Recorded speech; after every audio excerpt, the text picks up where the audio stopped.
Assalamualaikum warahmatullahi wabarakatuh.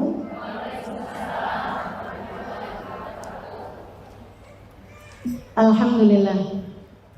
Wassalatu wassalamu ala Rasulillah Muhammad ibn Abdullah wa ala alihi wa sahbihi wa man walah. Subhanaka la ilma lana illa ma 'allamtana innaka antal alimul hakim. Rabbi shrah li sadri wa yassir li amri wahlul 'uqdatan min lisani yafqahu qawli. Amma ba'du. Alhamdulillah. Hai muslimah, kamu begitu berharga. Begitu tema kita pada pagi hari ini. Teman-teman saudaraku sekalian yang saya muliakan, muslimah, Allah Subhanahu wa taala menjadikanmu sudah Islam dari sejak bayi. Dan itu sesuatu hal yang perlu untuk kamu syukuri. Sebab la in syakartum la azidannakum. Kalau kamu syukuri bakalan ditambahin kenikmatan tersebut. Artinya akan terus-terusan ditambahkan iman yang ada dalam hatimu, Islam yang ada dalam hatimu. Sebagaimana doa seorang ulama, dia berdoa begini, Allahumma kama an'amta alaina bil Islam fazidna minhu, wa kama an'amta alaina bil iman fazidna minhu, wa kama an'amta alaina bil afiyah fazidna minha, wa kama an'amta alaina bil umur fabarik lana fi. Ya Allah, Engkau telah mengaruniakan kepadaku keislaman, tambahkanlah aku dengannya. Imannya biar nambah. Ya Allah, Engkau telah menganugerahkan kepada kami keimanan, tambahkanlah aku dengannya. Ya Allah, Engkau telah mengaruniakan kepadaku afiat, keselamatan, tambahkanlah aku dengannya. Ya Allah, Engkau telah mengaruniakan kepadaku umur, berkahilah aku di dalamnya. Alhamdulillah, Allah jadikan kita muslimah dari sejak kita bayi. Begitu keluar di atas muka bumi ini, orang tua kita membacakan azan di telinga kita, mengenalkan kepada kita, Allahu Akbar, Allahu Akbar, kata bapak kita di telinga kita.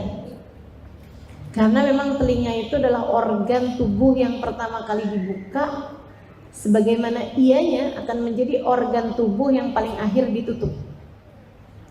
Sampai dengan orang mati itu, yang lain sudah tidak berfungsi, tapi telinga tetap berfungsi. Muslimkah bahkan yang tidak muslim sekalipun tetap berfungsi. Makanya Nabi ketika selesai perang Badar, Nabi memanggil-manggil nama orang-orang kafir Quraisy yang dulu suka mengganggu dan menyakiti Nabi Muhammad. Ya Aba Jahal, ya Umayyah bin Khalaf, sebutin nama-namanya Nabi Muhammad. Hal wajadtum ma wa'ada rabbukum haqqan faqad wajadtum ma adani rabbi wa haqqan. Apakah kalian mendapati apa yang dijanjikan Tuhan kalian benar? Karena aku telah mendapati apa yang dijanjikan Tuhanku benar. Sahabat nanya Rasul, emangnya mereka dengar? Kata Nabi Muhammad, kita tidaklah lebih mendengar daripada mereka. Artinya mereka lebih dengar lagi. Kalau saya nih nggak pakai mic, mungkin yang di belakang nggak dengar. Tapi kalau mohon maaf kita semua mati, walaupun nggak pakai mic nih, yang di belakang dengar. Baik teman-teman saudara sekalian yang saya muliakan, kembali kepada kita nih sebagai muslimah, begitu lahir aja organ tubuh yang segera berfungsi di antara 5 panca indera itu adalah telinga gitu kan.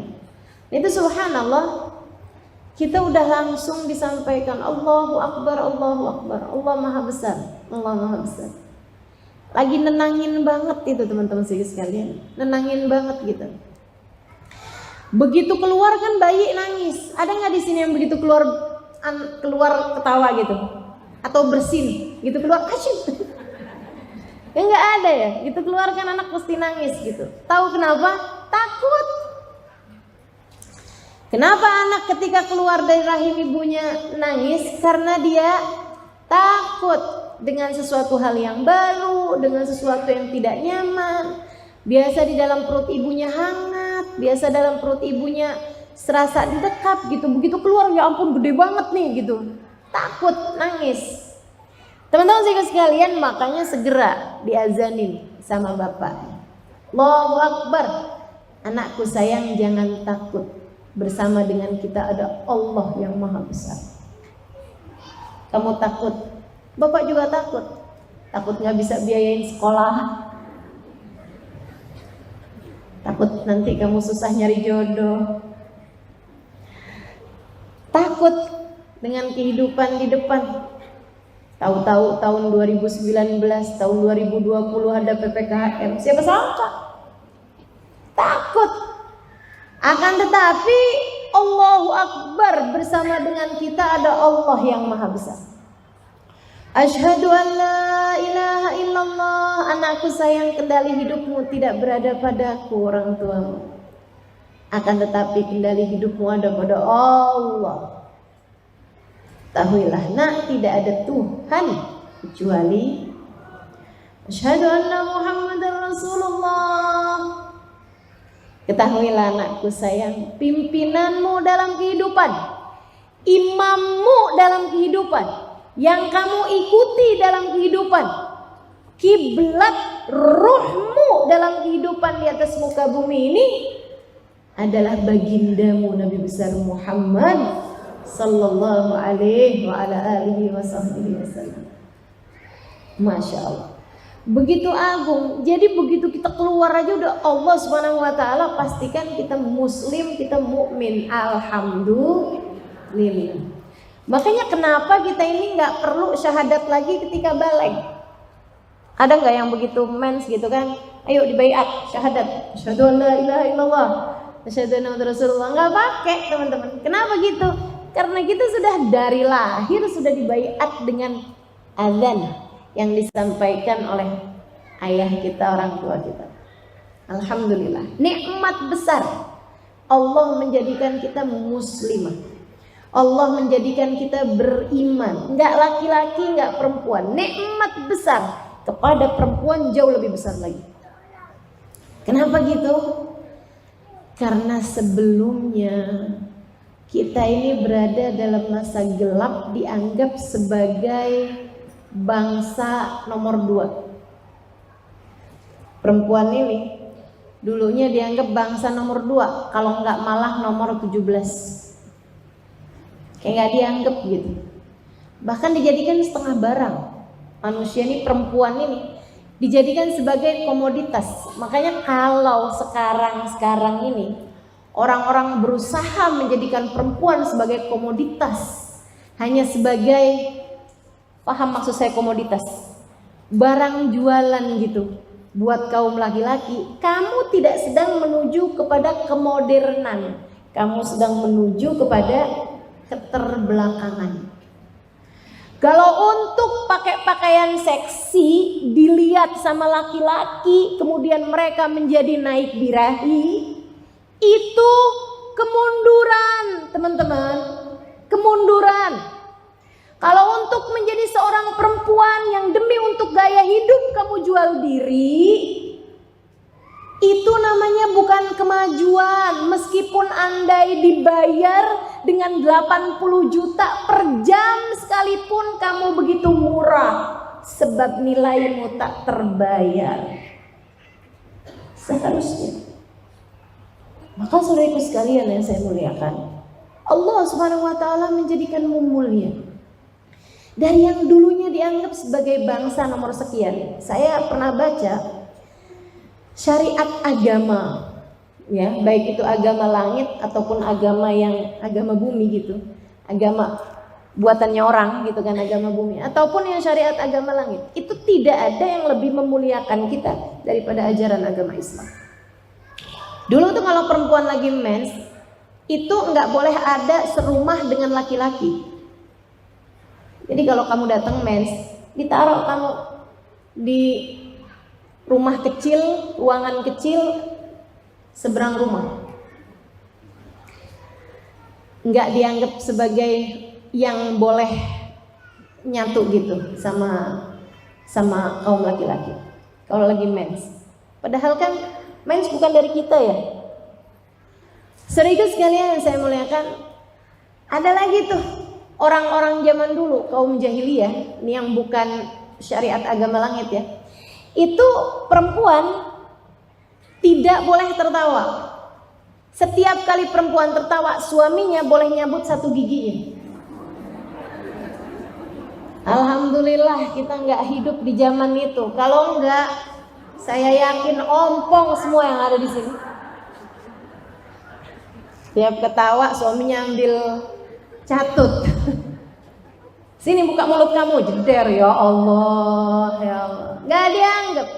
Dan kita tahu di masa jahiliyah teman-teman saudara sekalian, Allah cerita dalam Al-Qur'an, a'udzubillahi minasyaitonirrajim, idza busyira bil unsa dhalla wajhuhu muswaddan wa huwa kadhim yatawara min qaumihi min su'i ma busyira bih. Kata Allah, idza busyir bil unsa, apabila diberi kabar gembira bahwasanya anaknya yang lahir perempuan. Allah ngasih bahasanya busyira, apabila diberi kabar gembira. Karena sejatinya punya anak mau laki-laki mau perempuan itu adalah sebuah kabar gembira. Anak lahir sehat, anak lahir selamat, kabar gembira buat orang tuanya. Tapi kata Allah, dhalla wajhuhu muswaddan, wajahnya langsung menghitam, wa huwa kadhim, dia dalam keadaan marah. Ya tawara, ngumpet-ngumpet dari kaumnya.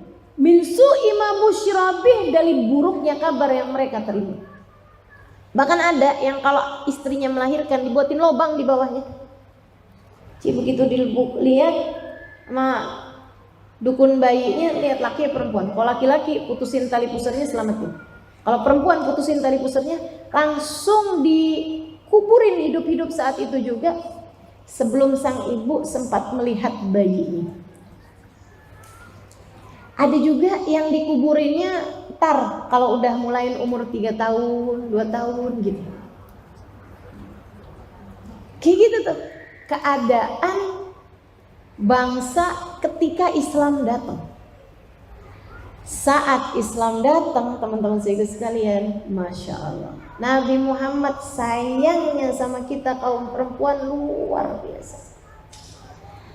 Bahkan Allah tunjukkan Nabi Muhammad itu anaknya perempuan semua yang panjang umur. Nabi Muhammad punya anak 7, teman-teman saudara sekalian. 3 diantaranya laki-laki, tidak ada yang mencapai usia 2 tahun. Ada yang berapa hari meninggal, ada yang udah sempet jalan kemudian meninggal gitu. Yang At-Tayyib At-Tahir, Abdullah namanya, yang terakhir sudah nabian lahirnya, itu malah justru masih sedang disusui ketika dia meninggal dunia. Teman-teman sekalian, jadi anak Nabi yang laki-laki meninggal di usia masih kecil-kecil. Anak Nabi yang perempuan usianya cukup sampai dengan ketika Nabi Muhammad dapat wahyu itu masih ada semua putri-putrinya. Keempat-empatnya menjadi perempuan-perempuan salehah, pengikut ajaran baginda kita Nabi besar Muhammad sallallahu alaihi wasallam.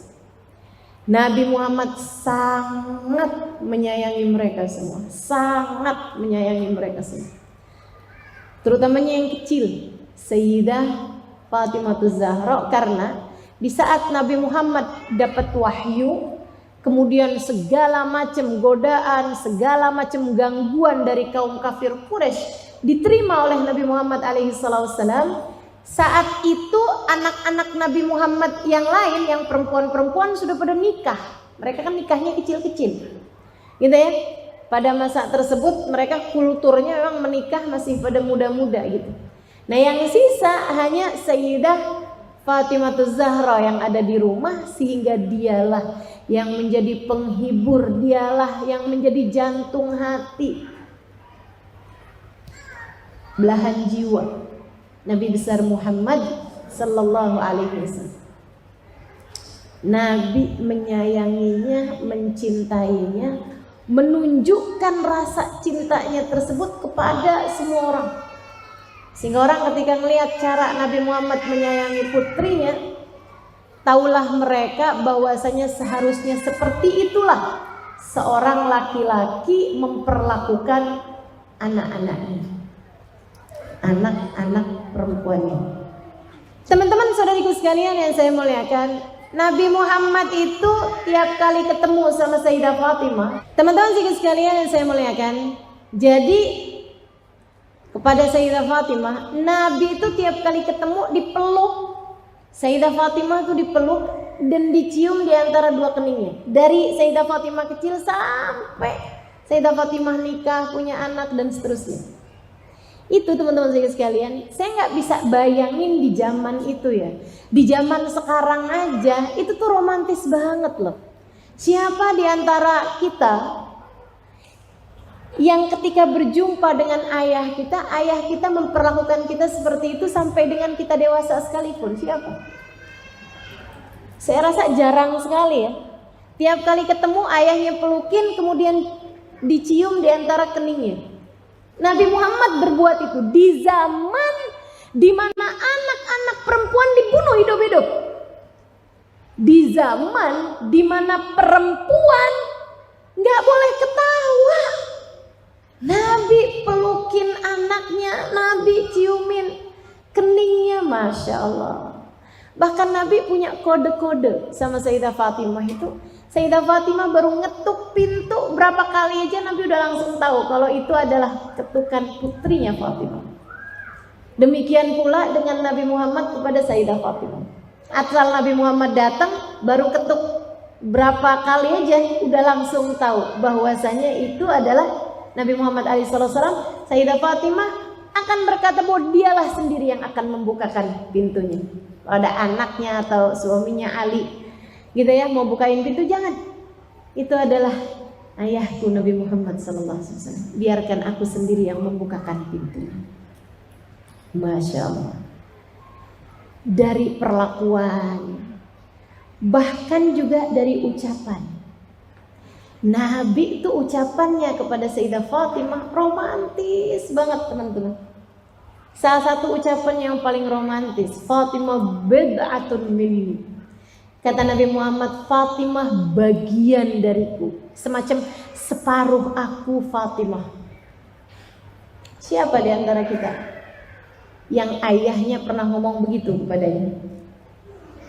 Atau bahkan gini deh, siapa di antaramu yang sudah bersuami yang suaminya berkata seperti itu kepada putri-putrinya?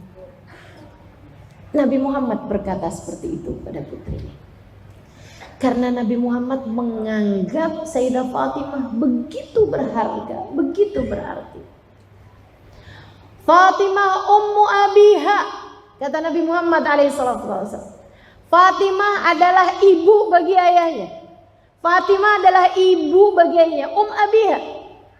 Teman-teman sedikit sekalian, seolah-olah Nabi bilang, memilikimu wahai Fatimah mencukupi aku. Aku kayak punya anak juga, kayak punya ibu juga gitu. Tempat aku bisa bercerita apa aja, tempat aku bisa menghibur diriku, tempat aku bisa bersandar, memandang wajahmu, membuat hatiku tenang. Fatimah ummu abiha, ibu bagi anaknya. Nabi menganggap perempuan begitu berharga, dan itu ditunjukkan dengan keberadaan perempuan-perempuan di sekitarnya. Bagaimana Nabi Muhammad memperlakukan istrinya. Ya Allah, teman-teman sedikit sekalian, tuh romantisnya cowok-cowok zaman sekarang. Kagak ada papanya sama Nabi Muhammad alaihissalam. Gak ada papanya. Nabi itu memanggil Aisyah, ya Aish, wahai hidupku. Siapa coba di antaramu yang sama suaminya dipanggil begitu? Yang ada tuh kawan saya penasaran gitu sama suami saya, nama saya ditulis apa ya di HP-nya. Jadi pas HP suaminya deket sama dia ditelepon, ternyata Israel. Suaminya nulis nama bininya Israel. Dia bilang sama suaminya, terlalu lu bang, terlalu kamu, masa kamu tulis nama saya Israel? Ya maksudnya kalau manggil itu kan nggak bisa ditunda-tunda. Bisa aja ngelesnya. Luar biasa ya. Nabi Muhammad memanggil istrinya wahai hidupku. Masya Allah, Masya Allah. Sayyidah Aisyah cerita, aku minum di sebuah gelas. Tak lama kemudian Nabi Muhammad meminum sisanya, mencari-cari bekas bibirku, kemudian meletakkan bibirnya di sana. Ya Allah, itu kalau istri-istri diperlakukan begitu sama suaminya, dia nyariin bekas bibir istrinya sebelum meminum air tersebut.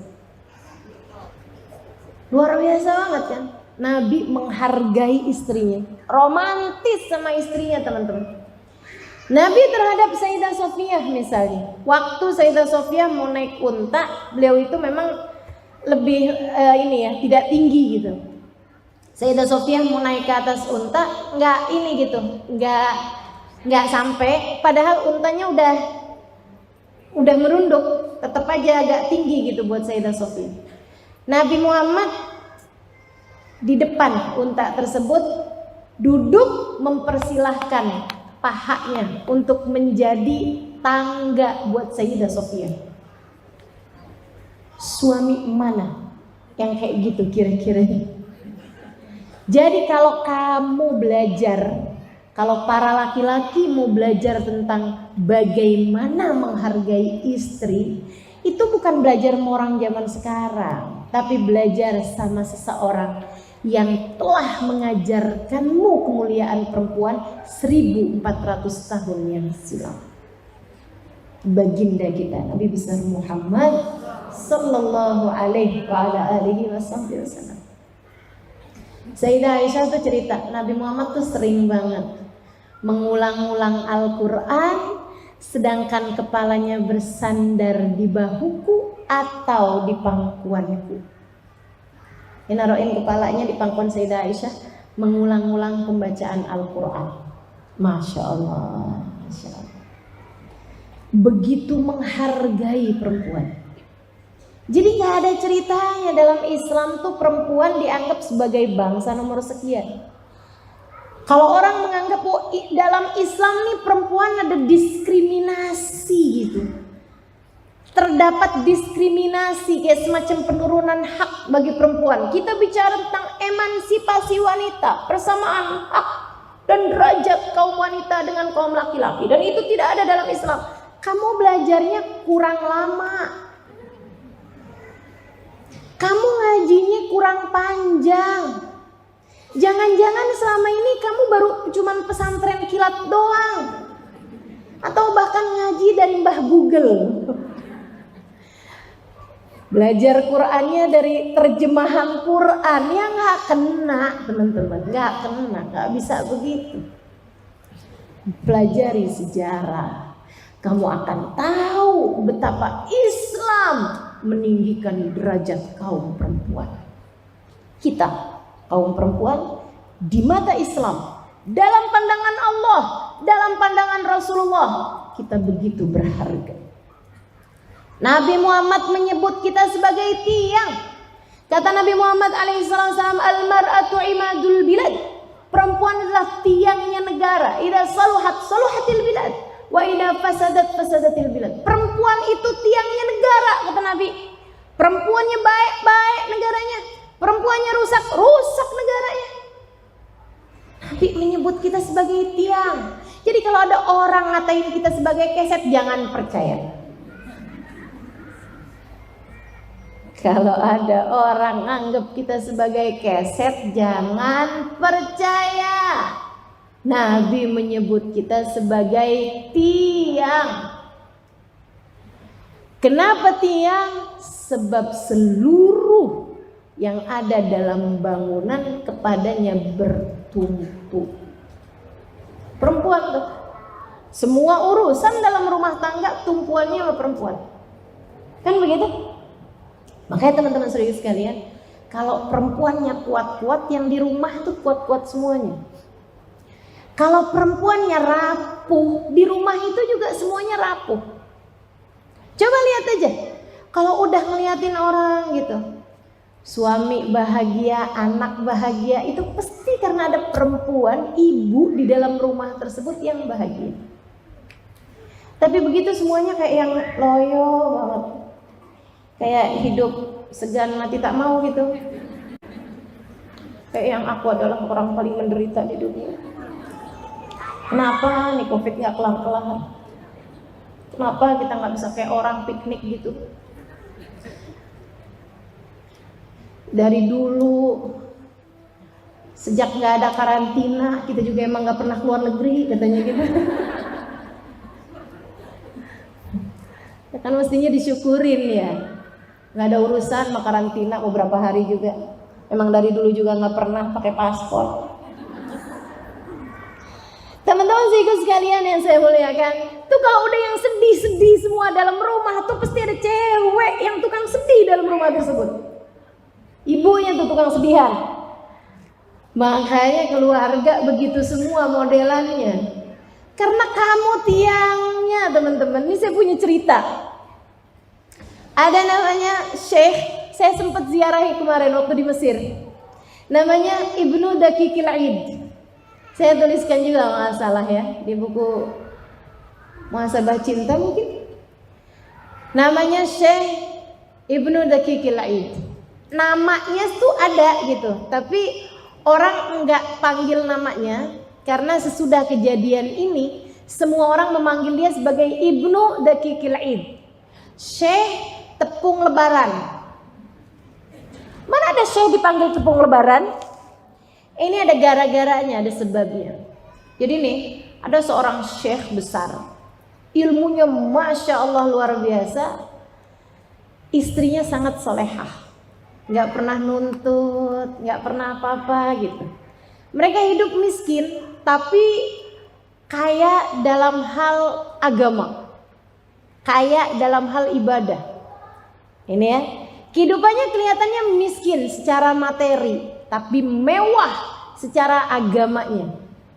Sunnah-sunnah ada, Quran ada, kajian ada, sholat duha ada, tahajud ada, zikir ada, keluar masuk kamar mandi ikutin sunnah, cara makan ikutin sunnah. Tuh mewah rumah tangganya secara agama, meskipun minimalis, sangat sederhana, bahkan bisa dibilang miskin secara materi duniawi.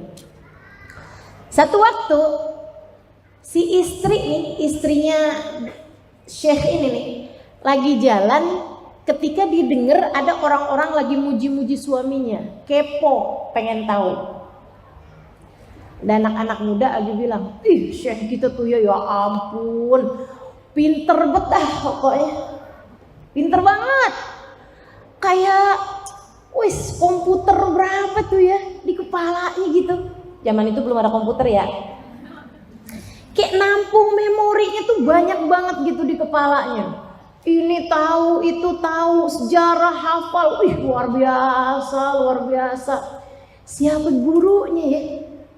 Katanya si anak-anak itu. Saya nggak pernah tahu gurunya yang sekarang masih ada gitu, yang tentu orang tahu siapa gurunya, tapi maksudnya udah meninggal gitu. Gurunya yang sekarang tuh yang membesarkan dia sampai sekarang tuh siapa gitu. Pasti gurunya tuh lebih hebat lagi dari dia gitu. Si istri nih denger kayak begitu, disamperin sama dia. Kalian lagi ngomongin suami saya. Oh iya ibu, iya. Masya Allah. Kalian penasaran pengen tahu gurunya suami saya? Ibu tahu? Ya tahu kan saya istrinya. Siapa bu sebenarnya gurunya suami ibu? Saya.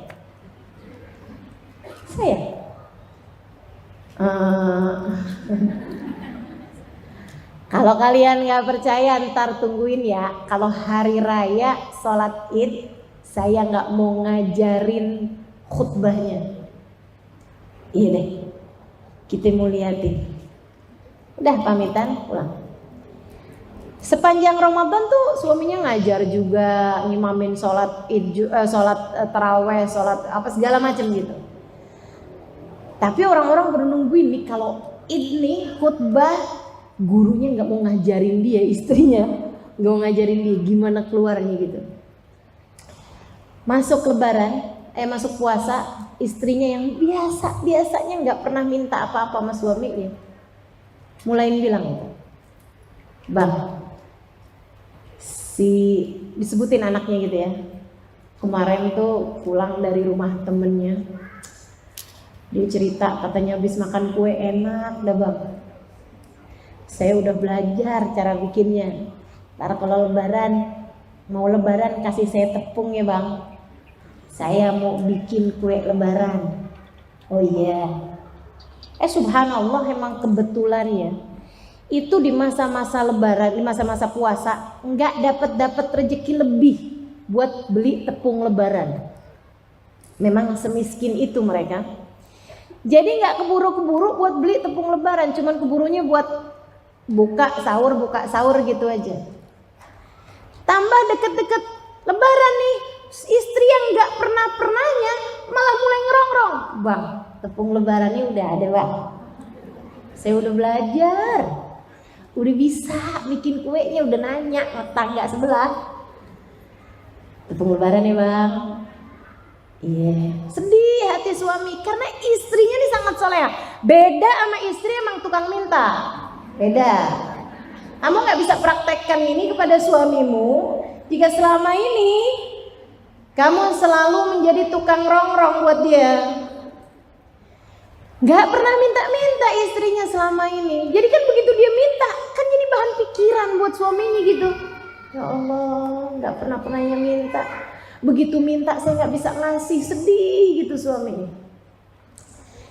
Ntar dah tungguin.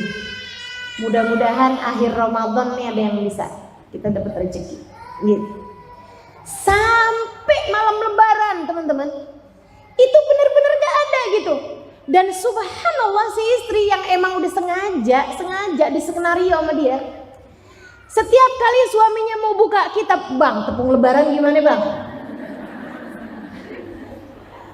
tiap kali mau mikirin nih khutbah id, saya mau bahas apaan ya bang, tepung lebarannya dulu dong bang. Gimana tuh kabar tepung lebaran saya? Kesian loh, anak itu udah saya janjiin, saya mau bikinin kuenya, udah saya juga udah belajar caranya, udah tahu saya, tepungnya dong bang. Teman-teman saudara sekalian, sampai malam lebaran gak dibiarin suaminya punya pikiran untuk bisa belajar apa-apa kecuali dirongrongin urusan tepung lebaran. Sampai istrinya tuh bilang gitu malam hari itu, bang kali-kali ntar kalau abisnya selesai khutbah id, kalau ada yang ngasih ntar beliin saya tepung lebaran ya bang. Saya udah bilang sama yang punya tokonya tuh, biar besok juga biar kata lebaran dia mau ngejual buat saya bang. Iya, jadi nih orang mau khutbah pikirannya tepung lebaran. Datanglah ke khutbah id, sholat lebaran ya. Saat sholat lebaran tuh biasa-biasa aja, semuanya rapi sholatnya. Habis selesai sholat kan khutbah tuh, murid-muridnya udah ini nih, udah mikirin gitu, ini bener nggak ya katanya istrinya. Dan itu udah tersebar di antara murid-murid nih, bukan cuma dia doang yang tahu nih, tapi semua yang hadir nih lagi nunggu-nunggu. Nih katanya nggak diajarin sama bininya. Nih keluarnya gimana nih kalau nggak diajarin sama bininya? Beneran loh. Di saat beliau mau menyebutkan hadis, mau menyebutkan ayat, tuh urusan tepung lebaran kegambar di pikirannya. Akhirnya bukan dia ngomongin sesuatu, malah ngomongin tepung lebaran. Tepung lebaran itu bener-bener keliru ngomongnya, dan banyak diantara yang nyebut dakikil id.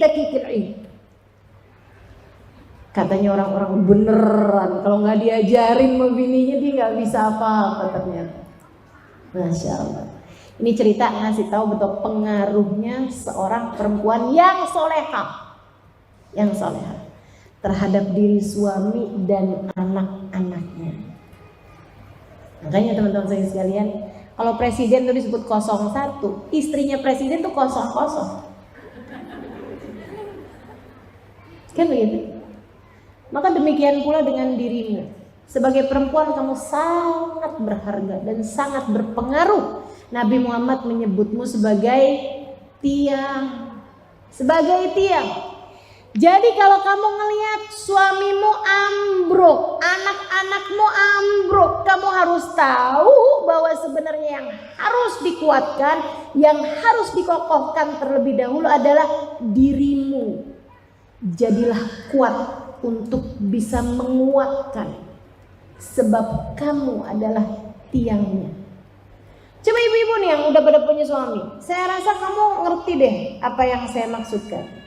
Begitu perasaanmu menyenangkan, kamu bahagia, kamu akan lihat suami kamu juga begitu, anak-anak juga begitu, pada ceria, semuanya pada senang, semua. Tapi begitu kamu sumpah, coba diingat-ingat, begitu kamu sumpah, begitu kamu sedih-sedihan mulu, begitu kamu uring-uringan, ya Allah, kamu PMS serumah ikutan PMS. Betul begitu? Betul begitu? Nggak salah, Nabi itu menyebut kita sebagai tiang. Karena urusan rumah tangga semuanya bertumpu kepadamu, teman-teman. Kamu begitu berharga, kamu bukan keset. Kamu tiang dalam rumah tangga. Kalau ada yang mengatakan hal yang tidak sama dengan apa yang disampaikan Nabi, jangan pernah percaya. Kamu adalah tiangnya.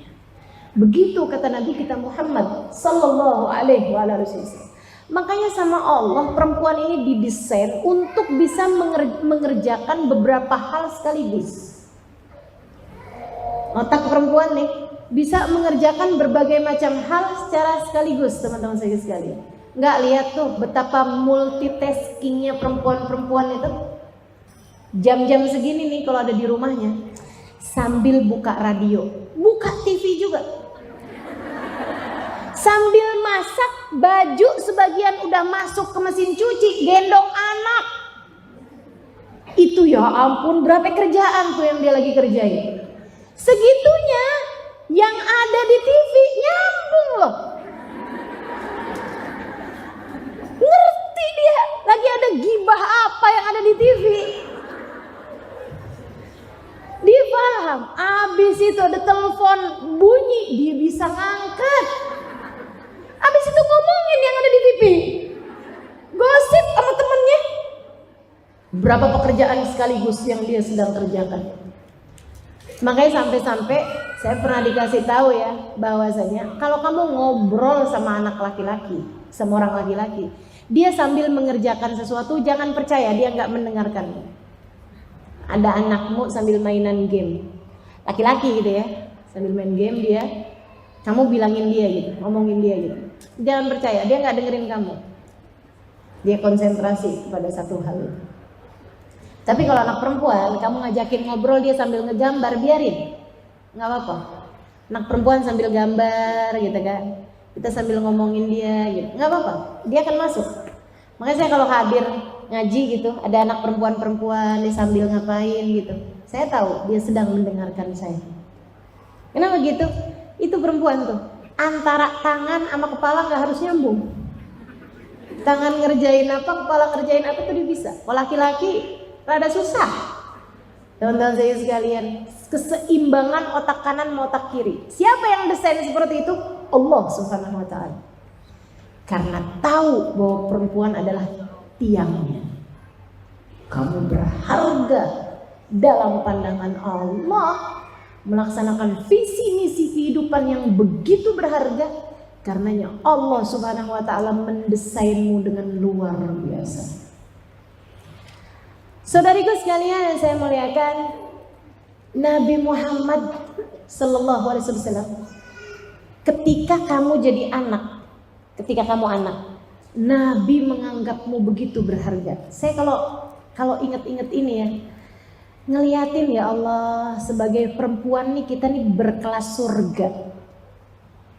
Sebagai perempuan, Nabi Muhammad itu menempatkan kita itu kelasnya kelas surga. Kalau jadi anak, kata Nabi Muhammad, man kanat lahu thalas jawari kanat lahu itqun minan nar. Siapa di antara kalian kaum laki-laki yang punya 3 anak perempuan, ketiganya kalian besarkan, kalian didik sehingga menjadi perempuan-perempuan solehah, ketiga anak tersebut akan menjadi penghalang orang tuanya dari api neraka. Kalau ngalangin orang tuanya dari api neraka, artinya membawa masuk mereka kemana? Ke surga. Ketika anak perempuan, mereka akan memapah orang tuanya menuju surga. Sebagai anak perempuan, kamu adalah bidadari-bidadari kecil yang menarik tangan orang tuamu menuju surga. Kalau kamu jadi istri, surganya pindah ke wajahmu. Kata Nabi Muhammad, ad-dunya mata' wa khairu mata'iha al-mar'atu salihah. Surga dunia ini ada surganya, ada sekeping surga-surga di bumi, kata Allah. Bumi ini ada kesenangan-kesenangannya, ada surga-surganya, ada nikmat-nikmatnya. Wa khairu mata'iha, dan sesurga-surganya bumi, seindah-indahnya kenikmatan di dunia adalah istri yang solehah. Istri yang solehah adalah sekeping surga Allah di atas muka bumi. Ketika kamu jadi ibu, surganya turun ke bawah telapak kakimu. Kamu seret kemanapun kamu pergi. Al-jannatu tahta aqdamil ummahat. Surga berada di bawah telapak kaki ibu. Kurang apa Islam menempatkanmu sebagai seorang perempuan? Masya Allah. Ustazah, tapi emang bener kayak gitu? Bener. Ini yang saya sampaikan nih bener, teman-teman saudara sekalian. Jelas kok hadisnya, jelas kok ayatnya. Kata Allah Subhanahu wa taala, saya baca ayat ini dan air mata saya menderas, teman-teman saudara sekalian. Kata Allah Subhanahu wa taala, a'udzu billahi minasyaitonir rajim, wa'ashiruhunna bil ma'ruf fa in karihtumuhunna fasa an takrahu syai'an wa yaj'alullahu fihi khairan katsiran. Sadaqallahul adzim. Kata Allah, wa'ashiruhunna bil ma'ruf. Wahai kaum laki-laki, istrimu pergaulilah dengan cara yang baik. Istrimu perlakukanlah dengan cara yang baik-baik. Yang baik sama istri kamu. Siapa yang bilang? Allah Subhanahu wa ta'ala kepada kaum laki-laki. Allah bilang, wahai kaum laki-laki, yang benar sama istri kalian, yang benar sama istri kamu. Fa in karihtumuhunna, andai kamu benci sama dia, andai kamu gak cinta sama istri kamu sekalipun, jangan jahat sama dia, perlakukan dia dengan baik. Fasa an takrahu syai'an, bisa jadi di saat kamu membenci sesuatu, fa'asallah an yuj'ala fihi khairan katsira, Allah akan berikan kepadamu kebaikan yang sangat banyak. Jadi Allah tuh kayak lagi bilang sama kaum laki-laki, yang baik sama istri kamu, yang baik sama istri kamu. Andai kamu gak cinta sekalipun sama dia, bahkan andai kamu benci sekalipun sama istri kamu, yang baik sama dia, kata Allah, nanti Allah akan kasih kepadamu, wahai para suami, khairan katsira, kebaikan yang sangat banyak. Asal kamu baik sama istri kamu. Saya ngerasanya kayak Allah nih gak lagi bilang sama hambanya, tapi kayak bahasa ayah kita gitu, yang penuh cinta sama kita, sehingga dia pesan sama mantunya, yang baik ya sama anak saya, yang baik sama anak saya. Jika andai kamu gak cinta sekalipun padanya yang baik, nanti saya akan kasih kepadamu kebaikan yang sangat banyak. Kamu mau apa? Mau harta? Aku kasih. Kamu mau apa? Mau kedudukan? Aku kasih. Kamu mau apa dalam kehidupan? Aku kasih. Semuanya akan kasih. Yang syaratnya yang baiklah kepada istri kamu, kata Allah. Masya Allah. Betapa berharganya dirimu, teman-teman saudara sekalian. Nabi Muhammad sampai menjadikanmu tolak ukur keimanan kaum laki-laki. Kata Allah Subhanahu wa taala, ahsanukum imanan ahsanukum li ahli wa ana ahsanukum li ahli. Yang terbaik di antara kalian keimanannya wahai kaum laki-laki adalah yang paling baik kepada istrinya. Dan aku adalah suami terbaik kepada istriku. Masya Allah. Kurang berharga apa diri? Kurang berharga apa? Maka cari hargamu pada Islam. Cari hargamu pada Allah dan Rasulnya. Jangan cari hargamu pada barang-barang yang kamu pakai. Jangan jadikan tas yang kamu bawa, pakaian yang kamu pakai, handphone yang kamu kenakan, bahkan rumah yang kamu tinggali atau mobil yang kamu kendarai lebih berharga daripada dirimu sendiri. Kamu jauh lebih berharga dari semua harta di atas muka bumi ini dengan keimananmu, teman-teman. Imanmu. Jika dalam hatimu ada Allah dan Rasulnya, jika kamu menjadi hamba Allah yang salehah, maka kamu menjadi tak bernilai dengan apapun. Kamu menjadi begitu berharga, kamu menjadi begitu tinggi nilainya, hingga di atas muka bumi ini apapun tak ada yang dapat membelimu. Kalau kamu masih bisa dibeli, artinya kamu belum bisa sebegitu mahal. Yang mahal tuh yang gak kebeli, itu baru mahal namanya. Saudara sekalian, jadilah sebagai perempuan-perempuan yang begitu bernilai, tak terhingga nilaimu. Tidak ada siapapun yang bisa membelimu. Jika kamu seperti itu, maka kelasmu bukan kelas ekonomi atau bisnis. Kelasmu adalah kelas surga.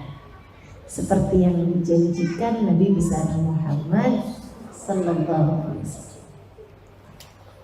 Baiklah Ustazah, saya udah ngerti kalau saya begitu berharga. Saya paham sekarang bahwa saya begitu berharga.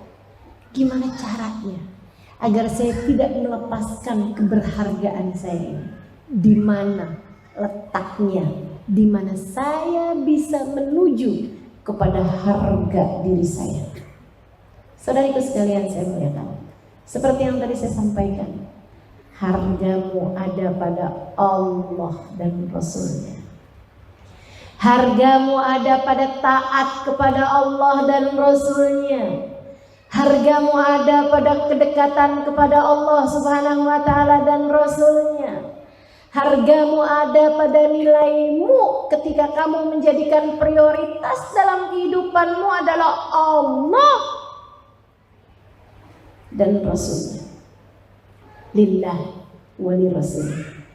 Hanya karena Allah dan hanya karena Rasulullah sallallahu alaihi wasallam. Maka kamu mencintai orang tuamu karena Allah dan Rasulnya. Kamu menyayangi suamimu bukan karena isi dompetnya,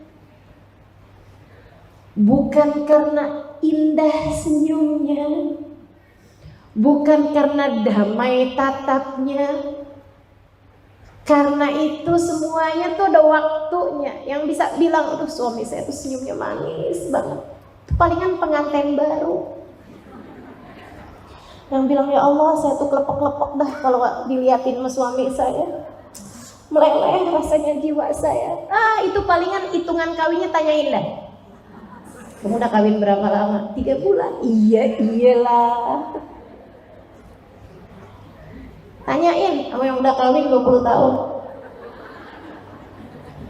Dia bilang sama saya ngerti Ustazah kenapa suami pengen poligami. Kenapa gitu? Saya bilang, saya aja ngeliatin dia mulu padahal kagak boleh poliandri, saya bosen.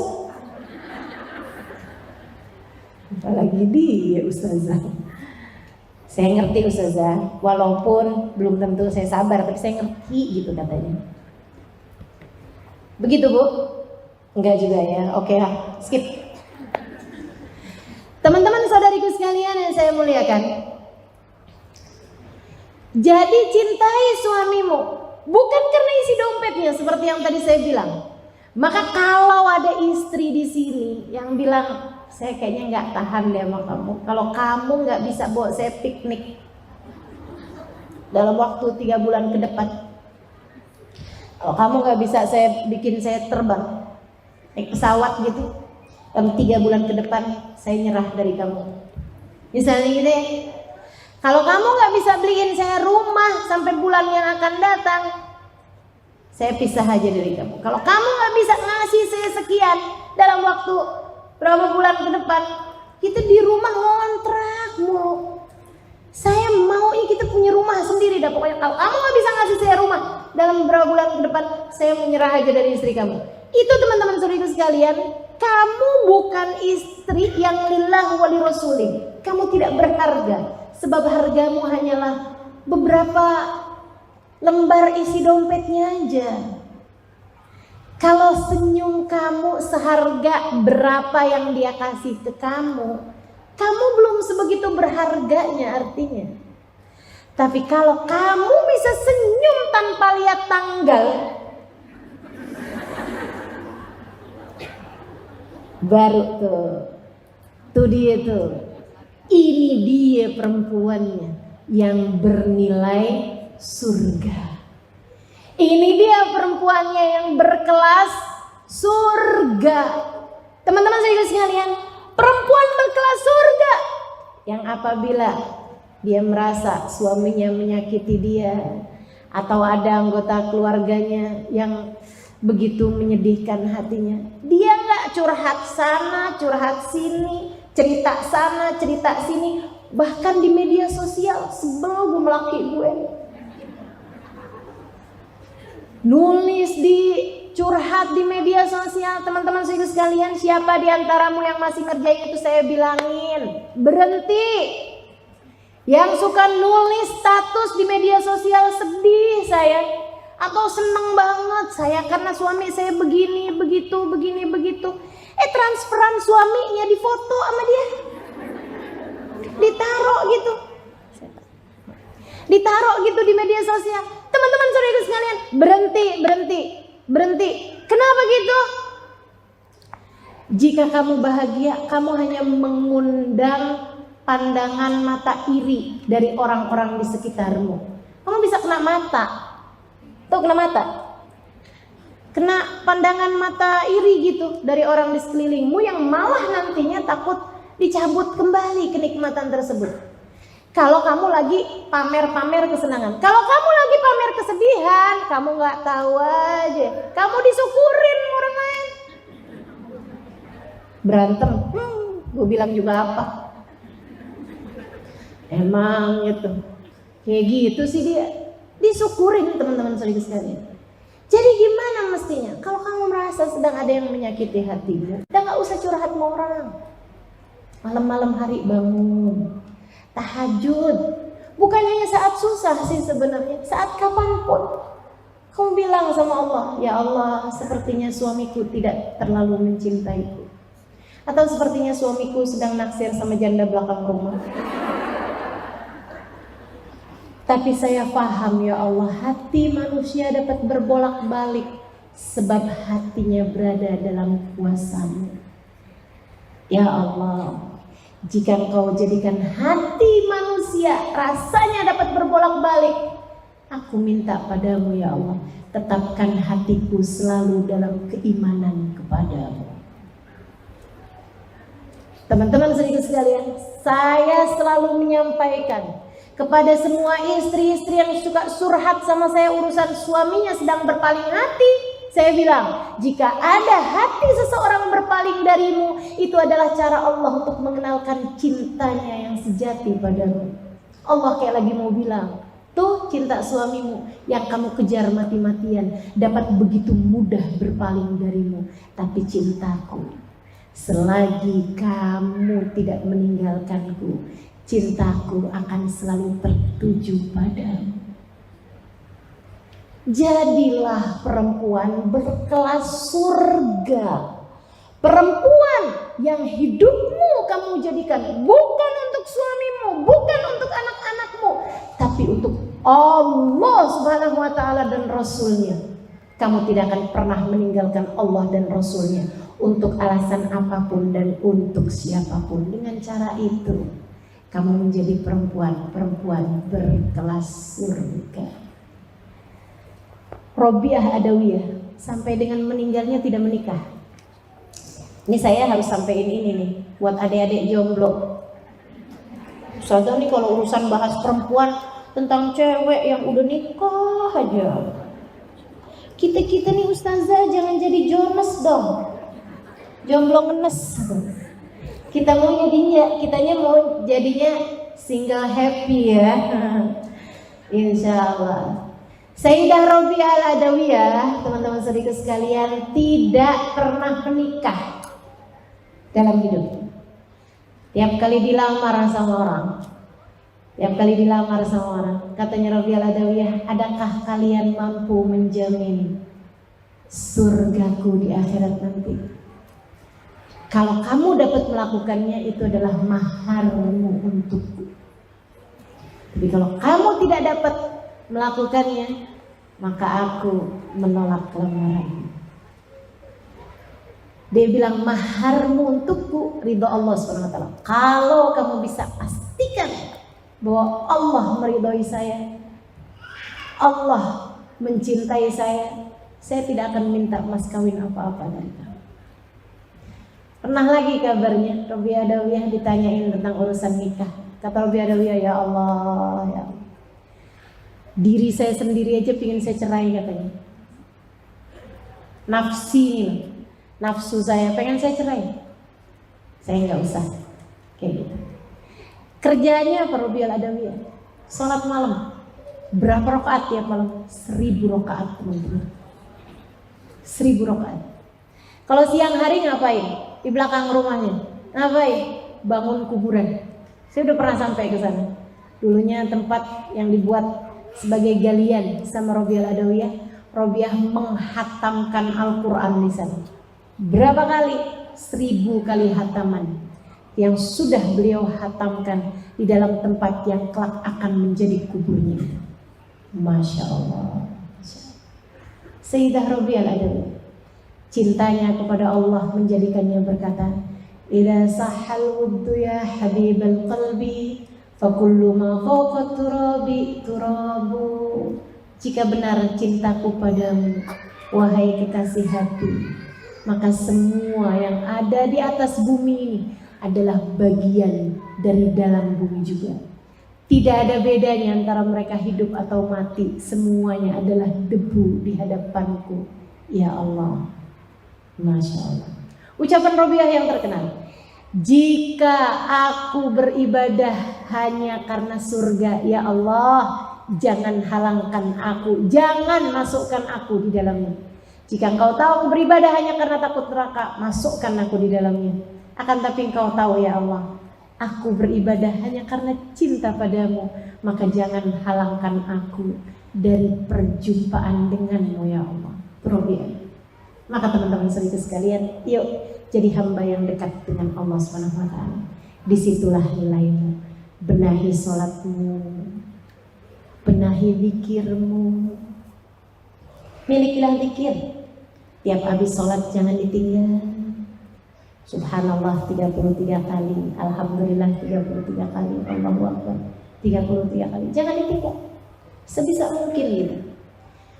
Saudara sekalian, jagain tahajudmu, usahakan walaupun nggak kayak orang-orang yang berjam-jam, setidaknya 15 menit sebelum azan subuh sholat barang 2 rakaat, 4 rakaat, tengadahkan tanganmu ya Allah. Sesiapapun bisa meninggalkanku di atas muka bumi, akan tetapi Engkau ya Allah, aku harap tidak akan pernah meninggalkanku. Gitu ya. Yuk bismillah, kita benahi kehidupan kita, bersandar hanya kepada Allah SWT. tidak mengandalkan apapun dan siapapun, sebab semua lemah. Jangan andalkan harta, jangan andalkan ilmu, jangan andalkan suamimu, jangan andalkan anak-anakmu, jangan andalkan kecantikanmu. Semuanya lemah, semuanya sirna. Andalkan saja Allah Subhanahu wa taala dalam kehidupanmu. Jadilah wanita-wanita berkelas surga, sebab wahai muslimah, engkau begitu berharga. Semoga Allah SWT menghidupkan kita dengan bahagia, sebab ada Allah dan Rasulnya di dalam hati kita. Kita cintai sepenuh jiwa raga kita. Dan semoga apabila datang ajal menjemput kita, dimatikan kita dalam husnul khotimah. Dan kelak di hari akhirat nanti Allah SWT perjumpakan kita dengan manusia paling mulia, baginda kita Nabi besar Muhammad sallallahu alaihi wa ala alihi wasallam. Teman-teman saudariku sekalian, kita angkat tangan kita. Dan sebagai seorang muslimah, jika kamu sungguh-sungguh soleha, maka tanganmu, genangan air matamu begitu berharga di mata Allah Subhanahu wa taala. Allah tak akan menolak doamu jika kamu selama ini menjadikan Allah dan Rasulnya sebagai prioritas dalam kehidupan. Jika kamu selama ini tidak pernah meninggalkan Allah, maka Allah tak akan meninggalkanmu di saat kamu mengangkat tanganmu. Minta kepada Allah Subhanahu wa taala, ya Allah, ya Allah, ya. Pandanglah kami dengan pandangan kasih sayang-Mu ya Allah. Lihatlah semua perempuan-perempuan yang ada di tempat ini ya Allah. Nabi kami Muhammad menyebut kami sebagai tiang dalam rumah tangga kami. Nabi Muhammad bahkan menyebutkan yang jadi ibu di antara kami sebagai pembawa surga di bawah telapak kakinya. Nabi Muhammad begitu mendekatkan kami kepada surga, kepada kebahagiaan hidup kami. Ya Allah, pandang semua perempuan yang ada di tempat ini ya Allah. Taruhkanlah kekuatan dalam hatinya, taruhkan keimanan dalam hatinya, taruhkan Islam yang besar dalam hatinya, iman yang kokoh dalam hatinya. Ya Allah, pandang semuanya ya Allah, angkat kesedihannya ya Allah. Jika Engkau lihat di antara kami perempuan-perempuan yang selalu saja bersedih karena sesuatu atau karena seseorang, ya Allah, ya Allah, ya Allah. Sesudah hari ini, jadikanlah kesedihan mereka semua adalah karena takut terhadap murka-Mu ya Allah. Jadikanlah kesedihan mereka adalah dosa-dosa yang telah mereka perbuat ya Allah. Jadikanlah kesedihannya adalah karena khawatir Engkau meninggalkan dan tidak meridhoinya ya Allah. Jadikan kesedihannya adalah ketakutan terhadap api neraka-Mu ya Allah. Allahumma ya Allah, pandanglah semuanya dengan pandangan kasih sayang-Mu. Rahmatilah semuanya ya Allah, kasihanilah semuanya ya Allah. Jadikan hatinya kuat untuk menanggung segala beban, sebab dia paham bahwa semua beban kehidupannya seharusnya hanya ditumpukan kepadamu ya Allah, hanya disandarkan kepadamu ya Allah. Fahamkan makna la haula wa la quwwata illa billahil aliyyil azim kepada kami semua yang berada di tempat ini ya Allah, sehingga kami tidak mengandalkan apapun dan siapapun selain-Mu, sebab kami faham bahwa sumber segala kekuatan untuk mendatangkan kebaikan atau mencegah dari kemudaratan hanyalah milik-Mu saja ya Allah. Allahumma ya Allah, ya Allah, ya Allah. Jika Kau lihat dalam hati-hati kami ini terdapat cinta yang besar terhadap dunia, terdapat cinta yang besar terhadap seorang makhluk-Mu ya Allah, yang menghalangkan kami dari mencintai-Mu seutuhnya, kami mohon padamu ya Allah, Ya Allah, ya Allah, angkatlah perasaan itu darinya ya Allah. Gantikanlah dengan cinta padamu dan cinta kepada baginda Nabi Muhammad memenuhi seluruh ruang hati kami ya Allah. Allahumma ya Allah, taruhkan kesabaran, kesyukuran, keikhlasan, qanaah, tawadhu dalam hati kami ya Allah. Letakkanlah segala sifat-sifat baik dalam jiwa kami ya Allah. Karuniakanlah kepada kami kemampuan untuk berakhlak mulia.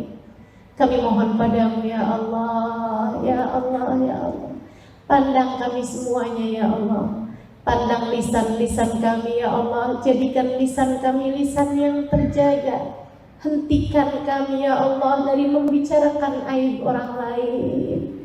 Sibukkan lisan kami menyebut namamu. Sibukkan lisan kami membaca firman-Mu. Sibukkan lisan kami menyebut-nyebut nama kekasih-Mu Muhammad. Sebutkan lisan kami bersolawat padanya. Sebutkan lisan kami memuji-mujinya. Sibukkan lisan kami untuk mengagungkan-Mu dan mengagungkannya ya Allah. Allahumma ya Allah, jagakanlah mata kami, tangan kami, perut kami, farji kami, kaki kami.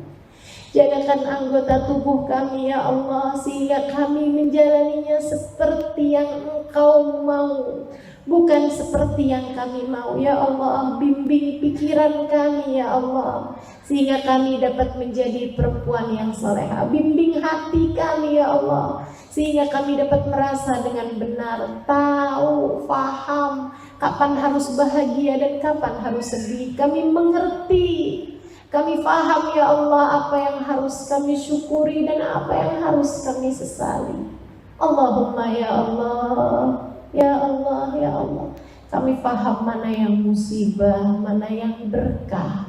Allahumma ya Rabbi ya Allah, bimbing kami di kehidupan kami, sebab kami tidak cukup pandai, sebab kami tidak cukup mengerti menjadi hamba-Mu yang Kau mau. Dekatkan kami dengan orang-orang salehah. Hadirkan kami di majelis-majelis ilmu yang mendekatkan kami padamu dan kepadanya. Allahumma ya Allah, apabila datang ajal menjemput kami, matikan kami dalam husnul khotimah. Sambut kami dengan rahmat-Mu ya Allah. Jangan ada di antara kami yang Kau sambut dengan kemurkaan-Mu ya Allah. Allahumma rabbana atina fid dunya hasanah fil akhirati hasanah wa qina adzabannar. Berkahilah seluruh keluarga kami. Berkahilah seluruh keluarga kami. Berkahilah seluruh keluarga kami. Jadikanlah anak-anak kami, orang-orang yang kami sayangi adalah orang-orang yang selalu taat kepadamu ya Allah. Wassallallahu ala sayyidina Muhammadin wa ala alihi wa sahbihi wa sallam. Walhamdulillahi rabbil alamin. Wa ila hadratin nabi al-Fatihah.